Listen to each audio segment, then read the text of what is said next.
informativa, Sonorama deportiva, Sonorama entretenida, Sonorama mucho más. Sonorama, la gran señal nacional. ¿Con qué frase conquistarías a una chica? Algo está sucediendo en el cielo, que los ángeles están cayendo, mi amor. Son las 7 de la mañana con 42 minutos e iniciamos con nuestra agenda de entrevistas porque ya nos acompaña Pocho Urlí, analista económico, con quien vamos a conversar precisamente sobre el tema del incremento del IVA y las otras propuestas del gobierno nacional. Economista, ¿cómo está? Bienvenido. Muy buenos días, Javier. Siempre un gusto acompañarlos aquí en Sonorama. Economista, hoy se debate ya a partir de las 10 de la mañana precisamente esta propuesta del incremento del IVA en la Asamblea Nacional. ¿Cuál es su criterio? Creo que va a ganar el veto porque como no hay los 92 votos para básicamente allanarse a la versión de la Asamblea y el sistema hiperpresidencialista del país favorece al presidente y sus reformas económicas, más probable va a esa versión. Ahora, ¿cómo afecta el IVA a un 15% ya en la economía realmente? Todo el mundo sabe, inflacionario. Todo va a costar más. Y es mentira que la gente pobre solo consume lo que está en la canasta. Eso es mentira. Usted come un chocolatito, va a pagar 3% más de IVA. Si es que estaba planeando reemplazar su televisión, su refrigeradora, le va a costar mucho más. Ahí sí son dólares altos. El pobre también necesita entretenimiento. Créanlo, ¿no? Hay estudios que muestran que para el pobre la televisión es más importante que la comida, porque es necesario de alguna manera entretenerse, ¿no? Esa es la grande. Y es un impuesto regresivo, créalo o no. Afecta al más pobre en relación al ingreso que tiene. Ahora, con una economía tan debilitada, tan golpeada, hablamos de 4,5 millones de ecuatorianos ganando $3 al día. Nos han dicho desde el gobierno son $3 nada más que será de aporte para ellos. ¿Es así o la economía va a ser todavía más golpeada? Es más golpeada. Realmente, si vamos a buscar por qué quieren subir, se supone que es para fondear esta guerra que no sabemos cuándo va a terminar. Entonces, yo tampoco me suscribo a estos argumentos que existen de que prefiero pagar 3% y que no me vacunen. El problema es que ese 3% no va a curar su vacunación, ¿sí? Así que no va a suceder, ¿no? La otra es que no nos han dicho cuánto va a costar esta guerra, ¿sí? Y parece una guerra sin fin. ¿De qué estamos hablando? Hemos visto que no era necesario reformas de leyes para tomar acciones para retomar la cárcel. Y hemos tenido casi un mes de estadísticas y ahí podemos decir, mire, nos ha costado X cantidad de dinero este conflicto y podemos tratar de prorratear lo que costaría de mes a un año. Y ahí tendremos una idea de por qué queremos pagar más por este conflicto interno, supuestamente. Ahora, economista, el hueco fiscal es claro, ¿no? 6,000 millones de dólares. Guillermo Lasso, antes de irse, dijo, las finanzas están bien, están sanas, son saludables, nos dijo Pablo Arosemena Barrios, y decía, no se veían grandes obras porque lo que nosotros hicimos es estabilizar la macroeconomía. Llega el nuevo ministro de Economía y Finanzas, llega el nuevo presidente de la República y dice, la macroeconomía tampoco está estabilizada. ¿Qué pasa con la economía del país? Mire, datos son datos, ¿no? Creemos que son unos 13,000 millones del déficit, porque unos 5,000 millones que se debe pagar a los GATS, a los gobiernos locales y a los proveedores. Y esa es la parte de la economía que se dinamiza. Cuando usted le da esos fondeos, ahí se restablece básicamente la dinámica de la economía, ¿no? La reconstrucción, por ejemplo, si tienen que hacer obras, gobiernos locales y proveedores, ¿no? Que realmente todo lo que hace en inversiones del sector público de alguna manera llega a contratos privados y esos son hogares que recibirán ingresos. Entonces, eso es una afectación. La otra verdad es que hay al menos unos 4,500 mil millones de dólares sujetos a la deuda externa y otros 2,500 más, 1,000 de interés, 3,500 que son deuda interna. Entonces la deuda del FMI también nadie lo dice, ¿no? Crear o no, sí, los intereses parecen bajos, los plazos parecen largos, pero serviciar, porque hay muchos cargos y canones que hay que pagar a esa deuda, vemos que también es cara mantenerla. Entonces, todo eso afecta, ¿no? Y créalo o no, ni un 20% del IVA va a ayudar a solucionar ese déficit. Ahora se han propuesto varias aristas por parte del gobierno nacional.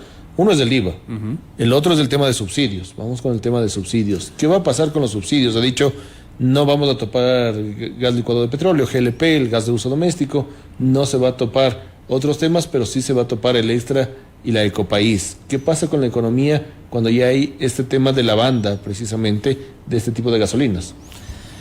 Y bueno, tendremos que ver. El gas nadie lo topa porque la historia ha demostrado, si usted menciona gas le votan. Eso ya está dicho. Se cae la reelección. Se cae cualquiera. O sea, la dolarización y el gas es casi algo que es intocable en este país.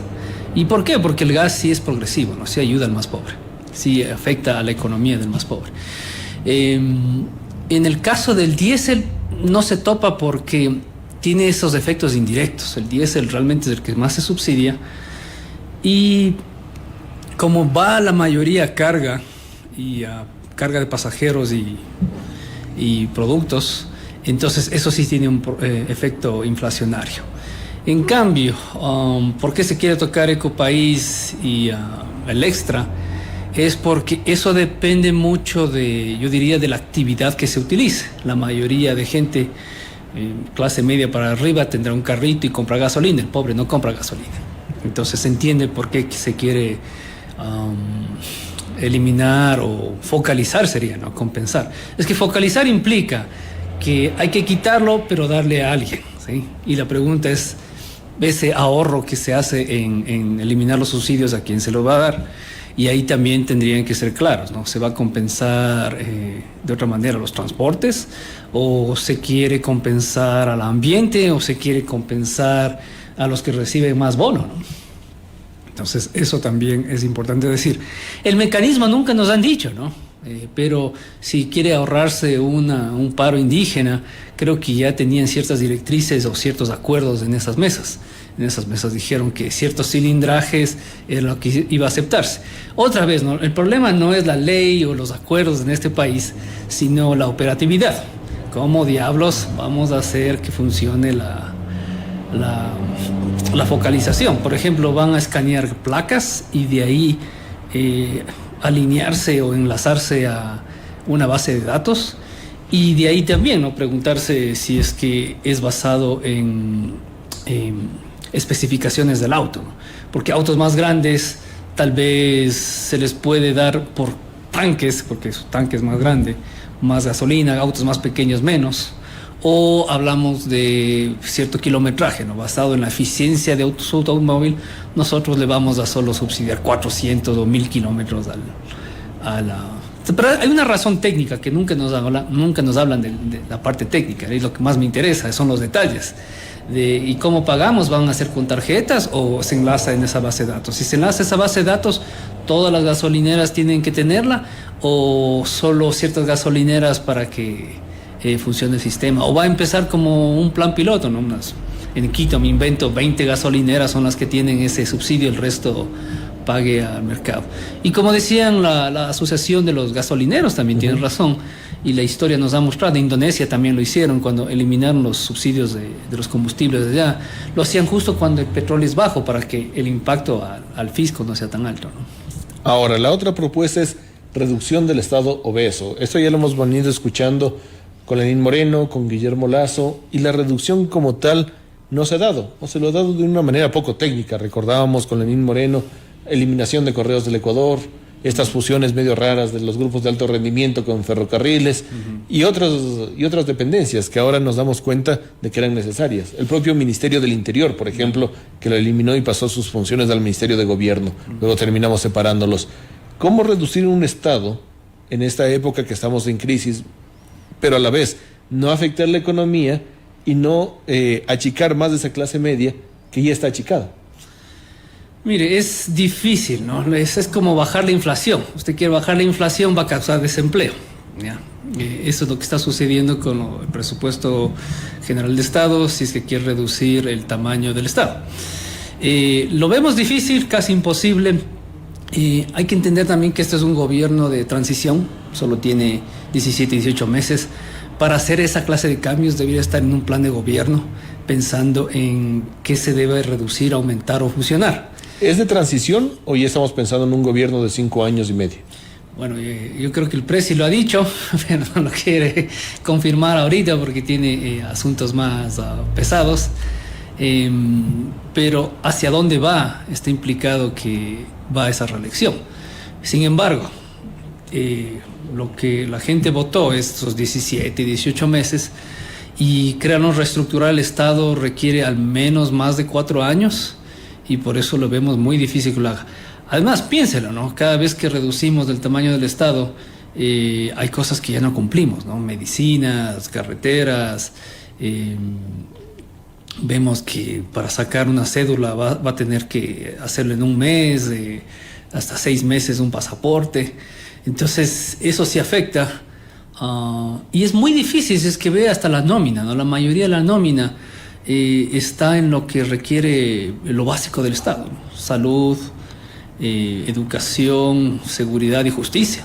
Entonces, no es que mucha tela por cortar en ese caso. Ahora, cuando necesitas reducir lo público, necesitas incentivar lo privado, porque el plan es generar empleo pleno. ¿Va a servir, por ejemplo, la pregunta del trabajo por horas para incentivar el empleo privado? ¿Cómo podemos ser en este momento un país que quede con buenos ojos al mundo y que las empresas grandes privadas también puedan venir a invertir? Es que para invertir se requiere 3 cosas, ¿no? Y estas no son necesariamente menos impuestos y menos regulación, ¿no? Para esas 3 cosas son que tiene que pasar lo interesante, y aquí no está pasando lo interesante, ¿sí? No hay un crecimiento grande, no es que usted firmó un tratado de libre comercio que incluye ser un centro financiero para Sudamérica, si uno venga a invertir acá, ponga sus empresas al menos para hacer finanzas, tampoco es eso, ¿verdad? Entonces algo interesante no está sucediendo. La otra es, necesitamos la mano de obra capacitada, ¿sí? Entonces es, ¿para qué quieren venir a invertir acá si la mano de obra es cara? O si es que no es cara, no es competitiva. Bueno, hay que pensar, bueno, por lo menos los ecuatorianos hablan 3 idiomas, si no todos son nice, todos son handsome, ¿sí? Tendría que ser algo así, ¿no? Que tenemos la mano de obra capacitada en las industrias que quieran invertir en este país, que aún no lo tenemos, ¿no? Y en parte tenemos que tener la infraestructura básica para poder comerciar, ¿no? Porque si uno viene a invertir realmente implica que quiere exportar a la región y necesitan esos puertos, energía barata, que con apagones no va a suceder. No tenemos energía y puertos básicamente llenos de narcos. Sí, así que se van a ser contaminados, entonces eso daña la reputación de los productos. Entonces no estamos en circunstancias para atraer inversión extranjera, ¿no? Y lo de base, ¿no?